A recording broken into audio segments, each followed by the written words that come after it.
सबसे खतरनाक chapter carbon compound. Ma'am ये चैप्टर तो नहीं हो रहा है केमिस्ट्री में, बस यही चैप्टर है बेटा और कुछ नहीं है। विद इन 20 मिनट्स आपका ये चैप्टर कंप्लीट हो जाएगा। Hi everyone, welcome you all at Rank Plus. Here I am Aanchal Gupta, your chemistry mentor। हम लेके आए हैं यहाँ पे सबसे खतरनाक चैप्टर जिसमें आपके बिल्कुल ऐसे तोते उड़े रहते हैं कि मैम ये चैप्टर तो नहीं हो रहा है केमिस्ट्री में। कार्बन कंपाउंड सुनते ही ऐसे होता है केमिस्ट्री का ये चैप्टर तो मतलब हिलेगा ही नहीं हमसे। और यहाँ से भाई लॉन्ग क्वेश्चन भी आता है तो मैम 5 नंबर रिस्क में होते हैं इस चैप्टर के लिए। तो don't worry guys, after the mind map आपको सब चीज क्लियर हो जाएगा कि इस चैप्टर में क्या पढ़ना है, कैसे पढ़ना है, कितना पढ़ना है। सबसे इंपॉर्टेंट होता है कितना पढ़ना है। पढ़ने को तो पूरी दुनिया है पढ़ सकते हैं, बट अभी हमारी रिक्वायरमेंट क्या है उसके हिसाब से हमें कितना पढ़ना है वो सारी चीजें यहाँ पे आपको स्क्रीन पर दिख रही है। बस यही चैप्टर है बेटा और कुछ नहीं है, इतना ही चैप्टर है कार्बन कंपाउंड। देख के लग रहा हो ना नहीं तो एक पेज है, तो ऐसे ही हो जाएगा मैम। यू बिल्कुल ऐसे ही होगा, आप बिल्कुल टिके रहिए। यहाँ पे हम शुरू करते हैं। विद इन 20 मिनट्स आपका ये चैप्टर कंप्लीट हो जाएगा। कोई दिक्कत नहीं आएगी, कोई परेशानी नहीं आएगी, बहुत स्मूथ मक्खन की तरह करेंगे इस चैप्टर को कंप्लीट। तो carbon and it's compounds. Carbon क्या है? हमें लगता है कार्बन इज जस्ट सी, ये कार्बन है, बट इस पूरे कार्बन में इस एक सी से पूरी एक ब्रांच बन गई है, वो है ऑर्गेनिक केमिस्ट्री। तो कार्बन में कुछ तो ऐसी क्वालिटी होंगी, कुछ तो ऐसी बात होगी ना उसमें कि भाई पूरी एक केमिस्ट्री बना दी इसने अपनी अलग से कि भाई ऑर्गेनिक केमिस्ट्री है। तो वो क्या बात है, क्या है कार्बन में ऐसा कि हमें लगता है कि हम इसका कुछ अलग ही बना सकते हैं। वाओ, इसका कोई तो वर्सेटाइल नेचर होगा। क्यों है वर्सेटाइल नेचर, क्यों इतने सारे कंपाउंड्स हैं कार्बन से? तो यही यहाँ पे देख सकते हो, कार्बन एंड इट्स कंपाउंड। जो कार्बन से बने हुए कंपाउंड्स हैं वो उन्हीं को हम डिस्कस करने वाले हैं। सबसे पहले शुरू करते हैं कि भाई कार्बन होता है, कार्बन में ऐसा क्या है, कैसे बॉन्डिंग हो रही है, क्यों हो रही है, सब कुछ हमें पता है कि हमें चाहिए अपना आउटर जो हमारा सेल है, जो वैलेंस सेल है, वो फुल चाहिए, राइट। हमें अपना ऑक्टेट कंप्लीट करना है। अब ऑक्टेट कंप्लीट करने के लिए हमारे पास 2 तरीके होते हैं, या हम इलेक्ट्रॉन दे दें या हम इलेक्ट्रॉन ले लें। ठीक है मैम, ये तो कर सकते हैं, आयनिक कंपाउंड यही करते हैं कि भाई ठीक है मेरे पास 1 इलेक्ट्रॉन कम है, तू मुझे दे दे, तेरे पास 7 है ना, तू मुझे दे दे भाई, ठीक है दे दे, हो जाएगा काम। वो कह रहा है 1 ले ले, मेरा आउटर मोस्ट सेल कंप्लीट हो जाएगा, ये जो एक मुसीबत पड़ी हुई है चली जाएगी। ठीक है, इस तरह से वो लोग काम कर रहे होते हैं। लेकिन कार्बन के केस में क्या होता है, कार्बन के केस में आउटर मोस्ट में होते हैं 4 इलेक्ट्रॉन, मतलब इसके पास होते हैं वैलेंस इलेक्ट्रॉन टोटल 4। अब 4 के केस में होता है 50-50 चल रहा है, या तो वो 4 इलेक्ट्रॉन ले या तो वो 4 इलेक्ट्रॉन दे। तो अगर वो 4 इलेक्ट्रॉन लेता है तो उसमें बन जाता है भाई C- का 4 चार्ज। अगर वो 4 इलेक्ट्रॉन देता है तो कार्बन पे आ जाता है +4 का चार्ज। लेकिन हमने केमिस्ट्री में कहीं पे भी ये देखा नहीं है कि भाई कोई कार्बन है जिसमें 4 का चार्ज लगा, चाहे पॉजिटिव या नेगेटिव, नहीं देखा हमने। क्यों? क्योंकि फिजिबल कंडीशंस नहीं है। अगर मैं 4 इलेक्ट्रॉन दे देती हूं, ठीक है, 4 इलेक्ट्रॉन दे दिए तो हमारे पास प्रोटॉन में तो भैया 6 ही इलेक्ट्रॉन है ना। प्रोटॉन, सॉरी मैं क्या ही बोल रही हूँ, प्रोटॉन तो 6 ही है ना। ठीक है, न्यूक्लियस में तो 6 ही प्रोटॉन है। प्रोटॉन का काम क्या होता है? इलेक्ट्रॉन को होल्ड करके रखना। अब 4 इलेक्ट्रॉन आपने निकाल दिए, 2 इलेक्ट्रॉन को होल्ड करके बैठा हुआ है, फिजिबल कंडीशन नहीं है। हमने बोला 4 इलेक्ट्रॉन दे दिया, अब टोटल कितने हो गए? 4 4 8 और 2 10। 10 इलेक्ट्रॉन को 6 प्रोटॉन को क्या करना है? 10 इलेक्ट्रॉन को, क्या ही बोल रही हूं मैं, 10 इलेक्ट्रॉन को 6 प्रोटॉन को होल्ड करना है। तो अब ये भी फिजिबल कंडीशन नहीं हो रही है। तो 4 इलेक्ट्रॉन निकालने के लिए भैया बहुत एनर्जी देनी पड़ रही है, 4 इलेक्ट्रॉन ऐड करने के लिए भी फिजिबल कंडीशन नहीं बैठ रही है। तो दोनों कंडीशन में हमारे पास काम नहीं बन रहा है, मतलब लेन देन दोनों पॉसिबल नहीं है। अब हम क्या कर सकते हैं? कार्बन अगर कंपाउंड बना रहा है तो बॉन्डिंग डेफिनेटली कर रहा होगा। तो वो क्या करता है, वो कैसे बॉन्डिंग करता है? वो बॉन्डिंग करता है with the help of sharing. वो शेयर करता है और शेयरिंग से बनता है हमारा कोवैलेंट बॉन्ड। अब हमारा कार्बन जो है वो 4 इलेक्ट्रॉन है, वो 4 इलेक्ट्रॉन उसको चाहिए तो वो 4 से बॉन्डिंग कर सकता है, या वो 3 बॉन्ड एक साथ बना ले और एक के साथ अलग बॉन्ड बना ले, मतलब उसको बेसिकली 4 इलेक्ट्रॉन चाहिए जो वो शेयर करके अपना फुलफिल करेगा। तो उसके लिए वो क्या करता है, वो सिंगल बॉन्ड की हेल्प से भी कर सकता है। वो 4 एटम लेके आए, सिंगल बॉन्ड बनाए और काम हो जाए। जैसे CH4, एक कार्बन है, 4 हाइड्रोजन के साथ क्या किया, एक एक इलेक्ट्रॉन शेयर कर लिया, मामला सेट है।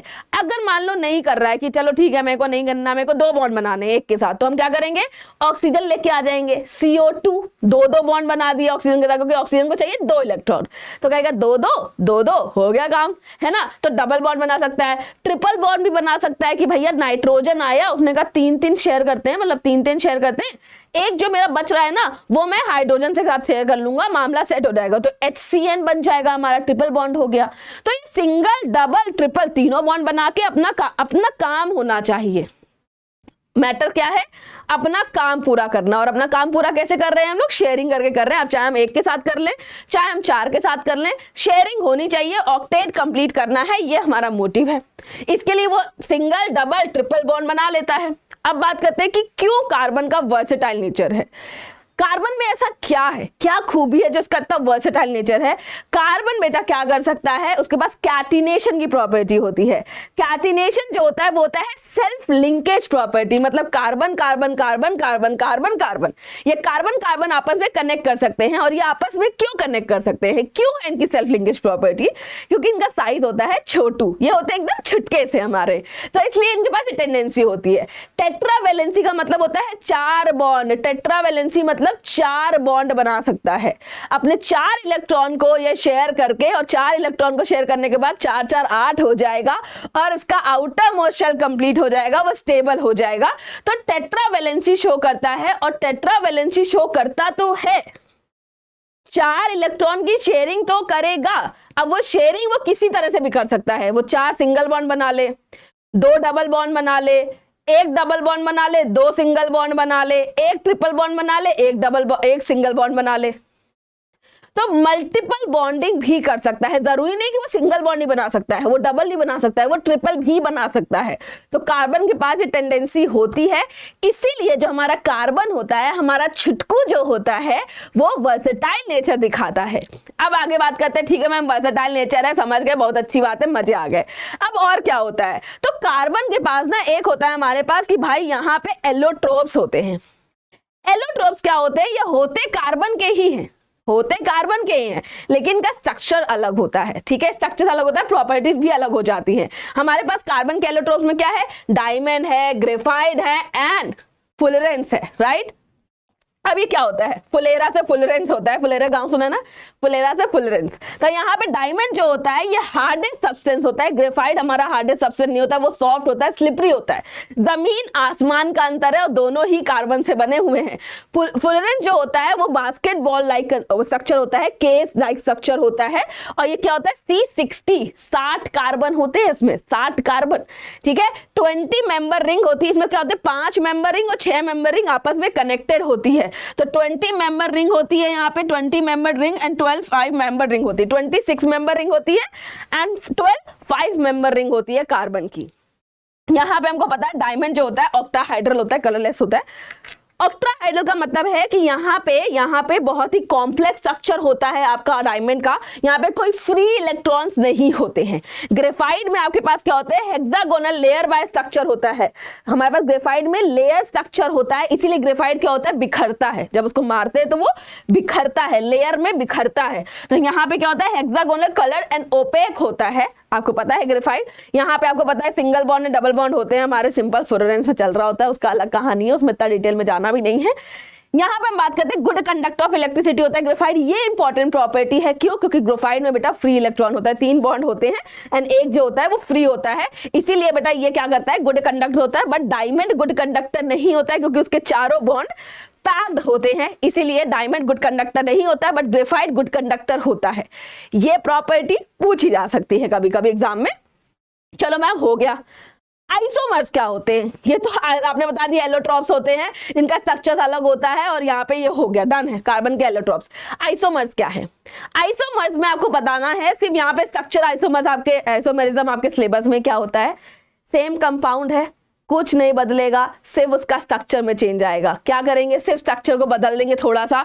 यहाँ पे हम देखो क्या देख रहे हैं, यहाँ पे बिल्कुल चेन है, चेन लाइक स्ट्रक्चर है, हमने कुछ नहीं किया, एक कार्बन को उठाया, बीच में लगा दिया, ब्रांच लाइक स्ट्रक्चर बना दिया। 4 कार्बन है, उतने ही हाइड्रोजन है, उतनी ही बॉन्डिंग है, कुछ भी अंतर नहीं किया है, सिर्फ और सिर्फ यहाँ पे क्या किया है? स्ट्रक्चर में चेंजेस किए हैं। ना कोई बॉन्ड बदला है, ना कोई फंक्शनल ग्रुप बदलेगा, ना नंबर ऑफ कार्बन बदलेंगे, ना नंबर ऑफ हाइड्रोजन बदलेंगे, सिर्फ एक चीज उठा के कहीं और पोजीशन कर दी जाएगी, स्ट्रक्चर में चेंजेस आएंगे और यही कहलाएगा आइसोमेरिज्म। बहुत डिटेल में नहीं है, बहुत ही थोड़े सा आइसोमेरिज्म है आपके पास। डिटेल लेक्चर आपका पड़ा हुआ है मोस्ट इंपॉर्टेंट कॉन्सेप्ट का, आप उसमें जाके पढ़िए। ये आपका रिवीजन के लिए है, डिटेल में यहाँ पे बहुत ज्यादा चीजें नहीं है, बट ऑल्दो मैंने यहाँ मैक्सिमम लेवल पर डिटेल डाल दी है आपके लिए, जिससे आपको इस चैप्टर में डर ना लगे, घबराओ नहीं आप। ओके चलो ये डन हो गया मैम, आपने बता दिया, बहुत मजा आ गया, मजा आ गया। अब बताते हैं आईयूपीए, यहाँ पे पहले जानते हैं हाइड्रोकार्बन क्या होते हैं। पहले हाइड्रोकार्बन समझेंगे तभी तो उनकी नेमिंग करेंगे। हाइड्रोकार्बन क्या होते हैं, जिसमें hydrogen, maximum hydrogen and carbon के कंपाउंड जो होते हैं ना, हाइड्रोकार्बन बोला जाता है। ये होते हैं आपके पास मेथेन, इथीन, एथाइन। ये क्या है, कैसे है, क्यों है? तो बेटा यहाँ पे दो तरह के होते हैं आपके पास, एक होता है सैचुरेटेड हाइड्रोकार्बन, एक होता है अनसैचुरेटेड हाइड्रोकार्बन। सैचुरेटेड का मतलब होता है अब बॉन्डिंग फुल हो चुकी है, अब कोई आ नहीं सकता है, मैं बिल्कुल सेटिस्फाई हूं अपने में, अब मुझे कोई बॉन्ड नहीं करना ना, कुछ नहीं कनेक्ट करना, ठीक है, मैं बिल्कुल शांत हूं, चिल हूं। तो यहाँ पे सिंगल बॉन्ड है बेटा, इसके लिए इनका फॉर्मूला होता है CnH2n+2। एल्केन्स के लिए होता है CnH2n+2, ठीक है। एल्केन्स, ये एल्काइंस है बेटा, सॉरी ये एल्केन्स है, ये एल्कीन्स है। ओके पेन सेलेक्ट कर लेते हैं, थोड़ा सा यहाँ पे माइंड मैप पे थोड़ी सी गड़बड़ है। यहाँ पे ये एल्कीन है और ये एल्काइन है, ठीक है, ये एल्कीन है, ये एल्काइन है। एल्कीन क्या होता है, CnH2n, मतलब डबल बॉन्ड है। ट्रिपल बॉन्ड के लिए अल्काइन होता है CnH2n-2। देखो याद रखना, हाइड्रोजन बेटा कम होते जाएंगे ना, अगर बॉन्डिंग बढ़ती जाएगी तो हाइड्रोजन कम होंगे। सिंगल बॉन्ड था तो ज्यादा हाइड्रोजन चाहिए उसकी वैलेंसी को फुलफिल करने के लिए, डबल बॉन्ड है तो थोड़े कम चाहिए, इसलिए यहाँ पे बस H2n है। यहाँ पे ट्रिपल बॉन्ड है तो और कम हाइड्रोजन चाहिए, इसलिए H2n-2 हो जाएगा, ठीक है। अब एक यहाँ पे ट्रिक याद रखना, ये जो भी फॉर्मूला हमने बनाया है एल्केन का, एल्कीन का, एल्काइन का, ये सिंगल बॉन्ड के लिए। सिंगल बॉन्ड का मतलब है कि एक डबल बॉन्ड, एक ट्रिपल बॉन्ड, और सिंगल बॉन्ड तो सिंगल बॉन्ड ही है, ठीक है। अगर मान लो मैं कोई कंपाउंड बना दूं जिसमें दो डबल बॉन्ड है, मतलब यहां पे भी डबल बॉन्ड है, ठीक है, तो वो उसके लिए ये वाला फॉर्मूला एप्लीकेबल नहीं होगा, ठीक है, क्लियर है, याद रखना इस चीज को। सिंगल बॉन्ड है, पूरे कंपाउंड में एक ही डबल बॉन्ड है, तो CnH2n लिखोगे, डन। तो ये हो गया। अब आगे आते हैं, हमारा होमोलोगस सीरीज क्या होती है। होमोलोगस सीरीज जो होती है बेटा कुछ नहीं होता है, इनमें जो भी सीरीज है उसमें फंक्शनल ग्रुप सेम रहेगा, जो भी फंक्शनल ग्रुप की होमोलोगस सीरीज है कोई अंतर नहीं आएगा। 1 2 3 4 5 6 7 8 जितने मेंबर होंगे सेम फंक्शनल ग्रुप, सब कुछ सेम रहेगा, बट डिफरेंस कितना होगा, एक मेंबर से दूसरे मेंबर में डिफरेंस होगा सिर्फ CH2 का डिफरेंस होगा। अगर आप इसमें AMU में देखते हो तो 12 + 2 14, 14U का डिफरेंस होगा। मॉलिक्यूलर मास में 14U का डिफरेंस होगा। स्ट्रक्चरल्स में अगर आप देखोगे तो एक CH2 का डिफरेंस होगा, दैट्स इट। यही होमोलोगस सीरीज होती है, बहुत इंपॉर्टेंट है, याद रखना। तो होमोलोगस सीरीज में क्या पूछते हैं, पहला मेंबर अगर ये है तो दूसरा मेंबर क्या होगा, कुछ नहीं करना है, CH2 ऐड कर देना है, वो दूसरा मेंबर है, तीसरे मेंबर में फिर CH2 ऐड कर देना है, ऐसे करके अल्टरनेट, मतलब बेसिकली हम लोग एक के बाद एक के बाद मेंबर में CH2 ऐड करेंगे। 14U का डिफरेंस आएगा, सॉर्टेड है मामला। तो 14U का डिफरेंस आने को फंक्शनल ग्रुप सेम है, जो भी केमिकल प्रॉपर्टीज होती हैं वो हमें बताते हैं फंक्शनल ग्रुप, वो सेम है, उसमें कोई दिक्कत नहीं आ रही है। सिर्फ मॉलिक्यूलर मास में डिफरेंस आ रहा है, वो भी 14U का मॉलिक्यूलर मास में डिफरेंस आ रहा है, तो उनकी मेल्टिंग में थोड़ा डिफरेंस आएगा, मेल्टिंग पॉइंट में थोड़ा डिफरेंस आएगा, अदर देन वो सही रहेगा, सेम रहेगा। हमारा होमोलोगस हो गया। अब बात करते हैं IUPAC की। यहाँ पे भी स्पेलिंग गलत हो गई है, IUPAC, ठीक है, IUPAC होगा। यहाँ पे बेटा फंक्शनल ग्रुप आपको याद करने, इसके लिए पूरी डिटेल वीडियो मैंने डाली हुई है चैनल पे, जाके देख लेना। हमें कुछ नहीं करना है, हमें प्रीफिक्स लिखना है, रूट वर्ड लिखना है। रूट वर्ड होते हैं कितने नंबर ऑफ कार्बन्स है, हमें लिखना है प्राइमरी सफिक्स, हमें लिखा सेकेंडरी सफिक्स। प्राइमरी सफिक्स जो होता है आपके बॉन्ड्स होते हैं, सेकेंडरी सफिक्स जो होता है वो आपके फंक्शनल ग्रुप होते हैं। फंक्शनल ग्रुप बस इतने याद करने कि अल्कोहल है, अगर OH है तो ऑल हो जाएगा, राइट। अल्डिहाइड है तो AL लिख देंगे, कीटोन्स है तो 1 लिख देंगे, एंड यहाँ पे ओइक एसिड है, ठीक है, यहाँ पे ओइक एसिड है। यहाँ पे क्या है, कार्बोक्सिलिक एसिड की अगर बात करेंगे तो यहाँ पे ओइक एसिड लिख देंगे, दैट्स इट, इतना डन है।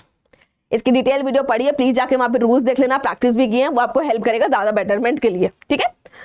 आगे आते हैं केमिकल प्रॉपर्टी में कि केमिकल प्रॉपर्टीज क्या हो सकती हैं। यहाँ पे केमिकल प्रॉपर्टी आप देखोगे, कार्बन जब ऑक्सीजन से रिएक्ट कर रहा है तो कार्बन कंबशन हो रहा है, कार्बन डाइऑक्साइड बनेगा, हीट निकलेगी, एक्सोथर्मिक रिएक्शन है, लाइट और हीट बाहर निकलती है बेटा। ऑक्सीडेशन में क्या होता है, ऑक्सीडेशन बेटा हम लोग यहाँ पे ऑक्सीडाइजिंग एजेंट का इस्तेमाल करते हैं जो होता है अल्कलाई KMnO4।